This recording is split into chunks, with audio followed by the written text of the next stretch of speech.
All right, guys, welcome to yet another amazing episode of Roll or Die. This is our second go because I didn't hit record the first time. But we have the Silver Fox, aka Karel Pravec. He is an absolute legend and a repeat customer to the show. Welcome. Thank you. Happy to be here. And as I said the first time around, we had Silver Fox on in episode, probably one of the very early ones in April 2020. And now here we are, episode 82. So we are ultimate professionals, believe it or not. Sorry about that little technical glitch there. We're very professional in what we do. I have technical glitches all the time. Yeah, that's true. And it's been so like it was unbelievable when you guys were in lockdown, the amount of, I guess, reliability that went into you putting on your daily, I can't remember what they were called, but they were amazing. Like a daily Roll with the Fox. Yeah. Roll with the Fox. That was amazing, man. Like that was like you really stand out as one of not many people in the world can do something that consistently. And like, how many did you do of those? We wound up doing 99 days. I think initially, we basically, because I used to do that monthly. Mm-hmm. It was kind of weird. It was, not weird, but I was traveling on a highway in Germany, talking to a guy in India. I was asking me technical questions. And I was trying to explain it to him, and the connection kept getting dropped. So we figured out we would do like a monthly live troubleshooting session. We initially started on Facebook, but we transitioned into YouTube because the video quality is better. Yeah. And basically we do it to this day. And, at that time it was monthly. I made it 10:30 a.m. Eastern time, which seemed to work, for pretty much all the time zones in the world. We literally have a global audience. Mm. And, when the lockdown happened, I said, all right, we're going to do it daily. Let's just do daily. And initially I thought maybe we're going to do 2-3 weeks. And then, about 4 or 5 weeks went by, and I told Enrique and Mike. Enrique was my Uka, and Mike behind the camera. I said, Mike, guys, we trained right after. And so as soon as we'd go at it pretty good, because we were just filming and then training. And I said, guys, we're going to have to do this for a long time, possibly. We cannot break. If we break, this is over. Mm. So we tried to just kind of tone it down every so often, but it was cool. We're happy that we made like a global connection. A lot of people still, after the lockdown, we did 99 episodes, and there was some funny stuff. Enrique, I accidentally put him out at the end of episode 19. He didn't tap. And we did 99 because we were going to open July 1st. And at the end of June, I was like, all right, I don't want to do 100 because it's a nice even number. I said, I want to do 99. It's sort of unfinished business. I love it. And since then, we've gone to weekly. So we do it on a weekly basis now. Tomorrow, 9:30 a.m. Eastern time, which is, I guess, what is that now?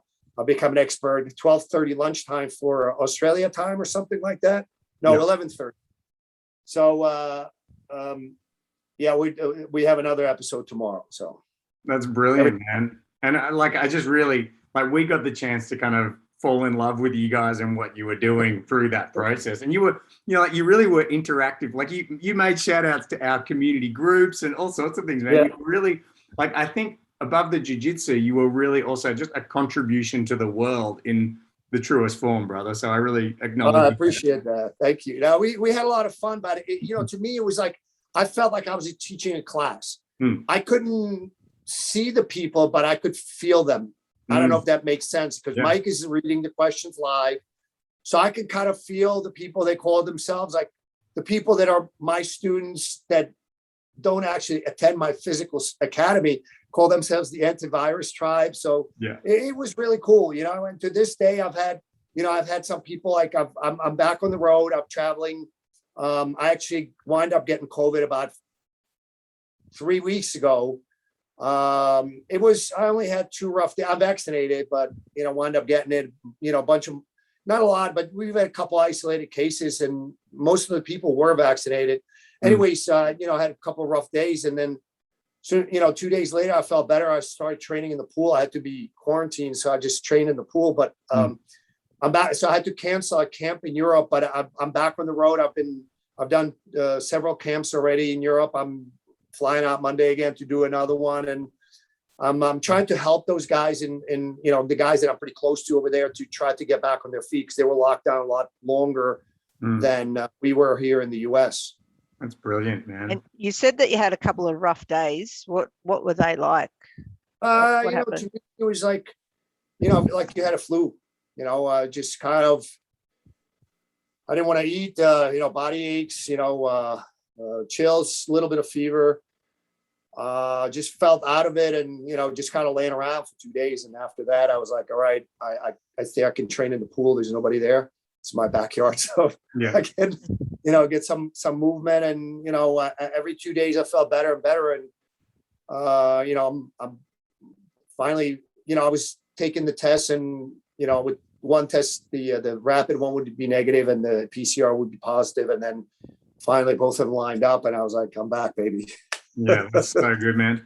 Do you think like, and this is like, you don't have a crystal ball and you can't live in two parallel universes, but were you like, thank God or whatever, thank God I got vaccinated? Like, would you be concerned about the impact that it would have been had you not been vaccinated, or is that not something that interests you? No, I've heard, it's weird. You hear stories of people that are relative, young or in good health, seemingly that have very bad cases or actually died from it. But in general, the people that I know that have gotten it, I know some of the law enforcement guys in my academy wind up getting it, not at my academy, but they wind up getting it in the early days when this first came out. And my understanding is that variant was much more, much rougher on people's systems and so forth.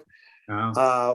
For me, and interestingly enough, the people, it was fairly isolated, but the people that I knew that were pretty close to me that got it were vaccinated, didn't seem to have any better go at it than the people that were not. So, but Yeah. I also heard that I don't know, listen, I think there's so much misinformation. I personally take a view of like live and let live. You're concerned about yourself, get vaccinated. You want to wear a mask, wear a mask. I don't appreciate people on either side where people like stay locked up, close the doors, don't go outside. Or the other people like you're a sheeple if you wear a mask. You do whatever you feel is necessary to protect yourself and your family. Yeah. And the people close to you. I don't know. I heard that the Delta variant, which I believe is prevalent in the United States, is that it's milder, that it doesn't have quite the but I don't know. Yeah. Wow. Amazing. So I do think that as time goes on, that there's more and more resistance to, the measures, because I think the measures that are in place don't appear to be logical. Yeah, we could say that here in Melbourne. We have the world record for the most lockdown days on the planet right now. Of any city, even in North Korea, we're worse. Yeah. And we're like a biblical, like when you see like a disaster movie and it always starts with like, there's riots, the economy, like all the headlines, like our headlines read like the beginning of a disaster movie right now. So it's pretty intense. I hope better run at it, Yeah, me too. So man. what is the vibe over there in the States about it in general? Are people, because on the whole, you're more or less opened up to some sort of normality. Yeah. Are people still nervous or? Not really. To me, it's almost become, I think for some people, it just doesn't exist. Other people believe it exists, but basically it's like, it is what it is. They'll take their chances. I think the people that are vaccinated tend to be a little more cautious. I personally, even when I reopened my school, I kind of made my own rules, which I believe were logical. And one of the strongest one was to try to limit, the first few months we literally had, you had one we carved up the floor and you had one training partner. So if anybody ever got sick, we never had anybody get sick in the academy for a long time. And when somebody caught it at work and trained with somebody, we were able to trace it quickly, call them, say, stay away, 5 to 7 days, get tested. If everything is good, come back. Mm-hmm. And Yeah. that seemed to work very well. But I do believe, like, especially like you have travel restrictions right now, it's, it's weird because I actually do pay attention to a lot of the numbers because I'm just kind of curious to see what's going on. I travel a lot, and like countries that are that they're not allowed to travel to the U.S., but their countries currently have very low numbers. So why not make it based on numbers? If your country has low numbers, man, if you're vaccinated and you're negative, you should be able to come in. If you're not vaccinated and you're negative, you should be able to come in, and vice versa. The minute the numbers start to spike up, you tighten up the rules, make it logical, make it measurable, not like where people just kind of pull something out of their butts because nobody really knows a whole lot about this thing. So true. And what about, like, you've opened an academy since we spoke last, I think, or I don't know if you moved or opened a new one. I saw that on Facebook. So Yeah. what's it like opening an academy in the middle of a pandemic? How does that work? It's funny if you, because my academy, it's a second location. Mhm. So my academy has a pretty big monthly not to begin with, between all the instructors and rent and utilities and all that. I've had a couple of my black belts open up academies during the pandemic, and I think maybe the growth initially is slower, but if you don't have the existing cost structure, they're growing fine. It's okay. Maybe the growth is not as rapid, but maybe it's also more solid. Maybe people that are more committed to actually doing this. So the black belts that have opened up during this time, in particular, there's one in New Jersey, one of my black belts, Frankie, and another one in Florida, Juan. They're doing well. It's interesting. It's interesting to ponder. Like, if you open a business in bad times and it can survive, that sets you up powerfully for the future. I think in some ways it makes sense. But it's you got to have a good product. In my mind, the product is the instruction. So you have to have good instruction. You have to have good atmosphere. And then, everything else, and you have to have a clean facility. It doesn't matter if you have those three elements, you're gonna maybe it'll take you longer to get up and running, or maybe it will take you longer to get profitable or get to the monthly profit that you need to do well or survive or whatever. But I think it will happen. I think you just need to stay on things and provide a good product, which again, good instruction, a good atmosphere. And make sure you clean your facility too. Yeah. And you mentioned you're heading over to Europe soon. They had quite a long lockdown, and I guess I don't know too much. I know the US is virtually unlocked, and quite a lot of the world. I'm not sure what's happening with the rest of the world in terms of their stage of unlocking. So how do you feel about like international competitions going ahead, like Worlds? No-gi Worlds is in a couple of weeks, but do you know what I mean? Like, is it really the world? Is it only half the world that could have trained for the last 12 months kind of thing? I believe, and I don't know how it is in Australia, but, I had students when we were locked down and, in the early days, it was pretty drastic. It was pretty, people were calling, if police or health departments on others and stuff, which is, by the way, you really should think about what that implies for society. If you're not personally being threatened or your family, I believe you should, if you don't believe that you or your close people are in danger. But anyways, I digress. I think it's more than half the world. I do believe, and I had my students, even though, when we were doing the Roll with the Fox daily, and we're also doing Zoom classes, and people created their pods, in their house. I was like, listen, if somebody busted me here, I'm in the Butler location right now, close me down, I was going to adopt Enrique. Well, I would have done it out of my basement. I think if you may not be able to travel for the competition, but you will be training. You will find a way to train. It's going to be difficult. It's, you might have to create a pod, but, the reality is, I've seen people train with limited training partners and their game is getting good. It's kind of what you make out of it, So even though you may not have the full spectrum of skills and sizes and speeds and strengths and all this other stuff, I believe that you can make it productive by trying to focus on adding elements to your game and polishing the things that you need to improve. That's great. And you're very cerebral about your BJJ game. So and you've been around the block a few times, let's face it, you know. So what are you what are you fascinated by with jiu-jitsu at the moment? What's got your attention as far as the actual art of jiu-jitsu?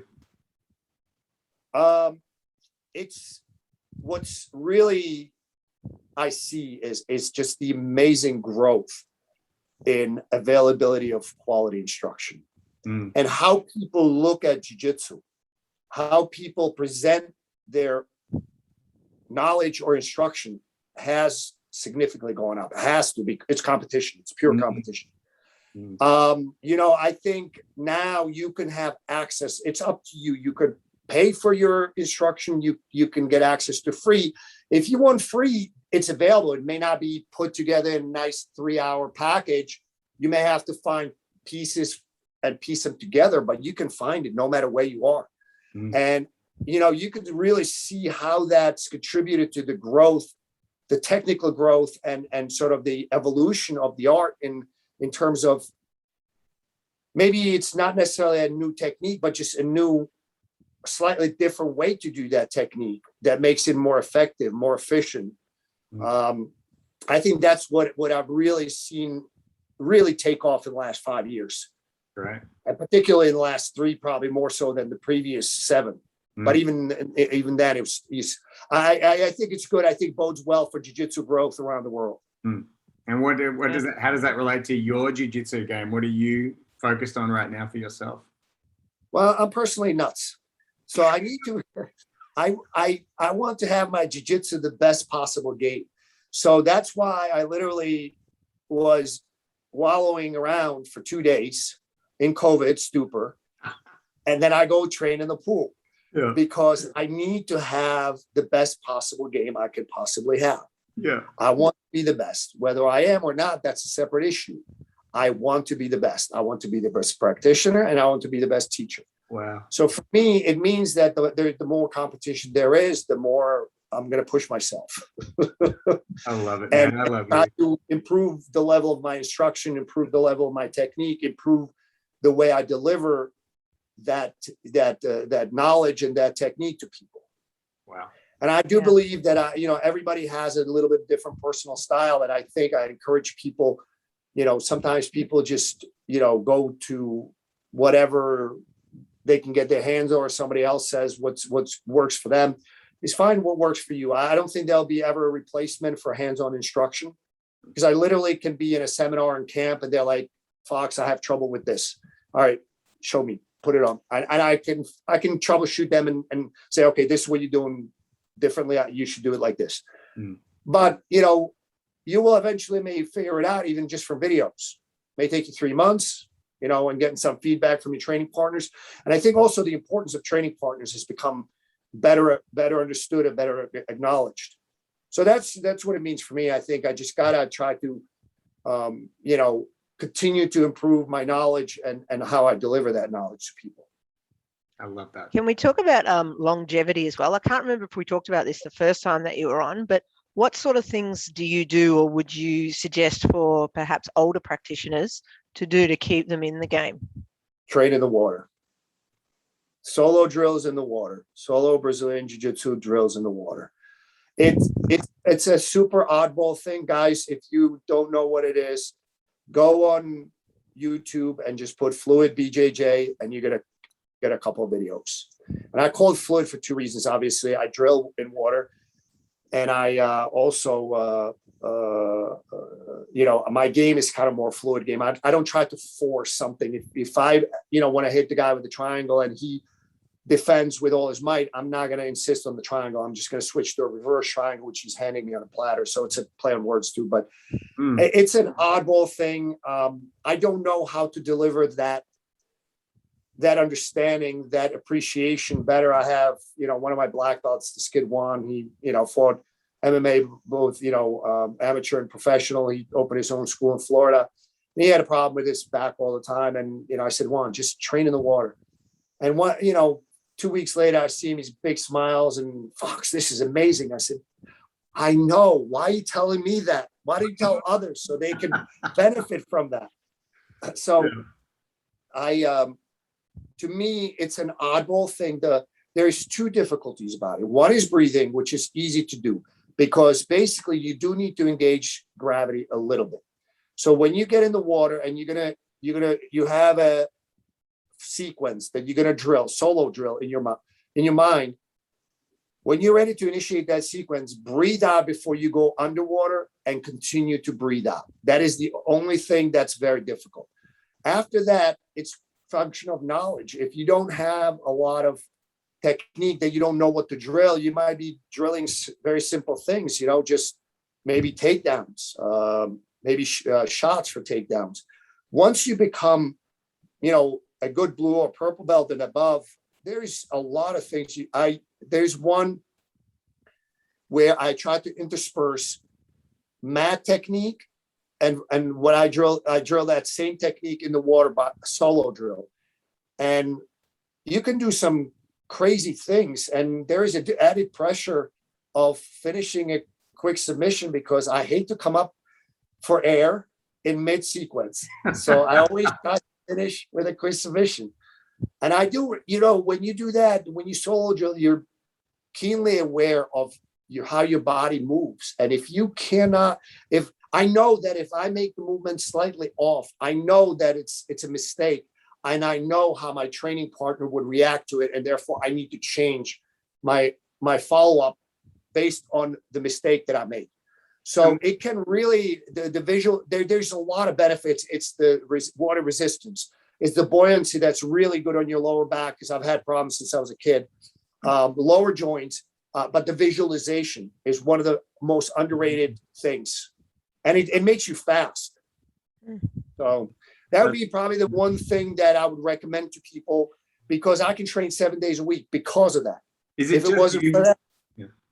it just you who thinks it's oddball or have people said, that's crazy shit, I'm not doing that? I don't think they're going to say that to my face, maybe, but I think that's probably what most people think. You're just inoculating them just in case they're going to say that to you. It's like, what I'm about to say. Yeah. I had a black belt that's, very well known like as a commentator. And we're at a pool in Cancun. And I'm teaching this at the Gracie camp, like to 30, 40 people in the pool. And we're doing just a simple guillotine, solo drills. And after about 15 minutes, the guy just pops up above the water and he's like, I've been doing the guillotine wrong all this time. And he never realized at that time he was already a black belt. And just him doing it, once you relax and you're like, oh man, I think I was doing it right, but I wasn't. Wow. And that self-awareness visualization is huge. But, I think we're probably going to have a conversation in another 5 years and I'm still going to be saying the same thing. Wow, that's so cool. Like I'm thinking, because you've shifted the context, right? You've shifted it away from the mats, away from BJJ, away from everything else, and put it into a completely different environment. Now I'm thinking, okay, what other environments are there? Like, like the zero gravity airplane flights you could do. Like you do BJJ in space, I'm just thinking different contexts. Yeah, but Anton, that's not really accessible, is it? I think, not everyone can get on a spacecraft every day. That's true. But what it does, the buoyancy of water, that's another thing is especially practicing like high risk techniques, like flying arm bars or flying triangles, or like floating, like, when you're passing guards and you're kind of floating on the guy's leg and just bounce. That buoyancy can make you be aware of how you got to, number one, how you do the movement, from step by step, but also like start to do it smoothly to try to create the least resistance in the water. I actually had another black belt, Henzo black belt, really good guy. Mario, he runs a bunch of schools in Mexico, and he was, I'm cornering him in Nogi Worlds a few years back, maybe 2019, 2018. And he's like, he hits this beautiful flying armbar on the guy and finishes like black belt. It finishes him like in a minute or maybe even less. And I'm like, Mario, that's freaking beautiful. He says, yeah. He says, I saw you do that in the pool in Cancun. And he didn't get in the water that day. So I thought he was just thinking like, what an idiot. And he said he was playing with it, the next, year. And then he hit it just like nothing. But you can't drill that 20 times, 30 times on the mat. Chances are you're going to hurt somebody or yourself. Wow. Yeah. I'm so inspired. I'm getting straight in the pool as soon as I can and mucking around with You this. guys have a lot of pools in Australia. I mean, listen, we're not allowed in them, man. That's the problem. We're not allowed We're to leave still our locked home. down. Yeah. well, I'm gonna Unless go you with got one. people ask me, would you go on the beach? I love water. I love the ocean, but I don't do that stuff because I believe that some of that movement may duplicate like a wounded fish or fish of distress. Yeah. so I don't do that. The fluid BJJ in the ocean. Yeah, fair Maybe enough. in an inlet. Yeah. You know, to set yourself up for an encounter with a great white. And did we talk last time also about injuries? Have you had many injuries? What's your biggest injury and how did you deal with that? The biggest ones is, the back. It just, I've had a back problems since I was a kid. I've had bad posture. The spine is like curved like weird. And when we were kids, we were doing like a lot of physical labor. So I think we were just shoveling sand and mixing cement in one direction. I think I sheared a lot of the discs. Wow. So, but long story short, it's painful, but periodically every 5-10 years, it flares out where it's like, if it seizes up, I can't move. I can barely walk. Like the doctor, who's also a black belt in jiu-jitsu, he told me, he's like, Karel, he said, 99% of the people that have your spine are happy to just walk. So that's when that water thing helps me, because I have a picture. I had in Brazil one time, my back seized up. I literally looked like my back. You could see it from the picture. I'm standing there in some park and you could see, I look like a broken twig. 3 days later, I was training in the water and I'm like almost straight.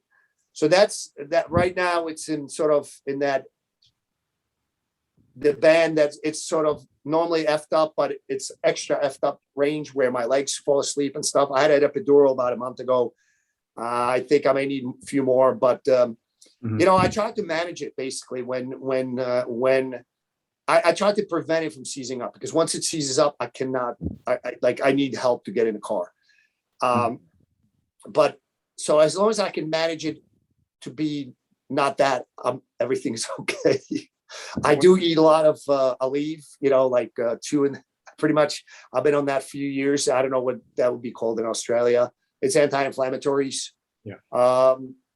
Beer occasionally helps if you feel like you tweak something. But other than that, just kind of try. As soon as I can move, I'm back at least in the pool. What about like surgeries, like knees, all that stuff? Not yet, knock on wood. My left knee is popping in and out, but it's loose. But I don't want to know what's wrong with it, I think. Yeah. So you're a typical male, basically. I got that. Okay, cool. I just I don't know. And where do you see the jiu-jitsu scene going in the future? Like what's Anton sort of asked about it, but especially in light of the world events over the past 18 months, I think jiu-jitsu is going to come back bigger and better, or what do you think? I think it's going to come back bigger and better. I think just the type of activity it is, it just creates intense passion in people that do it for a while. And I think it's going to get bigger and better. And I think the fact that you have the better teachers are, getting more and more. So people, the bar is set, which makes I think our job as a teacher is not just to teach technique, but also inspire people. You could be the freaking greatest genius, and if people are not inspired, they're not going to learn from you. They just don't want. So I think if the bar is getting set higher and higher, and I think people that if they don't measure up to that bar, they're not contributing to the art of jiu-jitsu. And I think the people that are kind of measuring up are, and more people know where that bar is set, and it continually rises. So I do have a lot of hope and I think expectations where jiu-jitsu is going to be in the next 5-10 years. Wow. And do you see that the sport is still like going to continue? Like it's evolved through the footlocks and all of these sorts of things, right? I don't know if they're going around and coming around because I haven't been in it long enough, but do you see that there's still actually a lot more to discover? Or, like, what do you think about the evolution of the actual art? I think it's just so vast that there will be more things. I mean, the footlocks, yes, they're coming around, but every time they come around, there's more things, more things, more technique, different ways to do things. And I think that's going to happen again with everything. And it's just such a vast art. I hate to refer to it as a sport. I want the competitors to get paid well. I want, I think it's starting to get to a point where MMA was. I'm still not happy with the way guys are getting paid in MMA. I think it's shameful that, you got these big name, investors,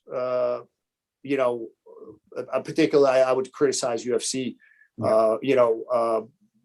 own it, buying the company for over $4 billion. And, because to them, I think it's not just the profit, but, like the numbers that you see around how much, if the revenue is not there, you can't share, you can't share nothing. But if the revenues are there, most major sports, which are not as damaging to the athletes, generally pay out close to half of the revenues. And, MMA, particularly UFC, I've seen numbers anywhere from 15 to 25%.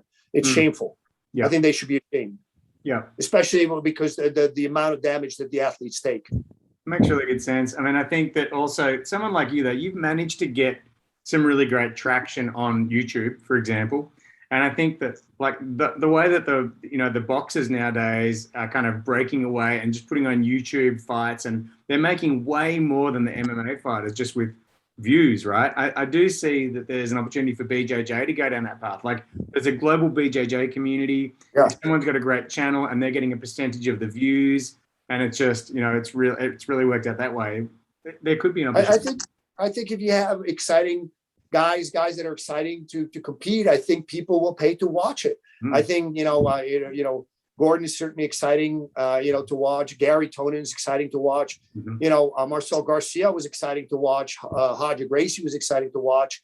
I think the money continues to get better.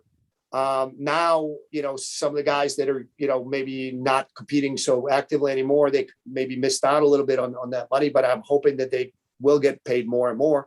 And that it was at some point will compete with MMA where, you can make as much money, if not more, and I do hope that MMA pays more because it is a truly punishing sport. And I don't understand why, how the owners could sleep at night, because I know a lot of these guys do it for ego, that the investors. And, if you guys, if anybody's listening, man, you really should do something about improving the pay for the fighters. Yeah. We're nearly out of time, but you're a very positive, very inspiring guy. Do you have any sage words of advice for people in Australia, particularly who are locked down still and the light's at the end of the tunnel? Hopefully we're nearly there, but what would you say to any of our listeners? Guys, I really feel bad for you because we were frustrated as hell, but, this shall pass. It will be over. It will be over. One way or another, either people are going to get sick of it and just say, okay, we're going to take whatever it is, we take it, or at some point it's going to go away. One or the other is going to happen. But, that's just, hopefulness, which I do believe it will get better. But in the meantime, try to use this time constructively to help grow your skills. When we did the Daily Show, at that time, there were some countries like Korea and Japan and parts of Europe that were coming out of lockdown before we were. I was getting messages from guys from a lot of countries where all they did is watch the show, the lesson that day, and they actually visually absorbed some of those techniques to the point where their teammates accused them of training during the lockdown. So it's true. I got multiple. We actually wound up also getting people that never trained jiu-jitsu watching this thing. I couldn't believe it, but but don't. So I have this for you.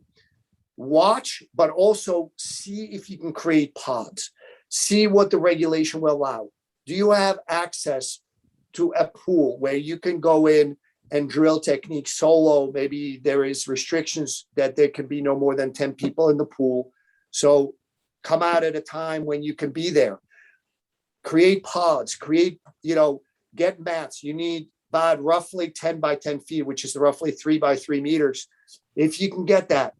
Listen, when I was in corporate world, this is a long time ago, 30 years ago, I used to travel a lot and I used to train every day. I used to primarily doing striking and I was just starting jiu-jitsu. And when I was in a hotel room, I would move the furniture around. I would do 1,000 kicks. Wow. Took me. So where there's a will, as my father, this is a very, very important. Where there's a will, there's a way. So in the meantime, don't just wait and hope. Do something constructive that can help your game. Watch, drill, create a pod, whatever you think you can get away with, do it. So when you come out, you will look at this as just another learning experience. I love it. Thank you so much, Karel Pravec, aka Silver Fox. We love you a lot down here in Australia, man. And you're such a huge inspiration. So please keep being that for everybody. And we hope to have you back on the show another day soon. I'd love to do it. And one day I hope to meet you guys in person. That'd be so good. Forward to it. Awesome. Thank you again. Cheers. Thank you, guys. Thanks, man. Bye. Bye. Bye. Bye.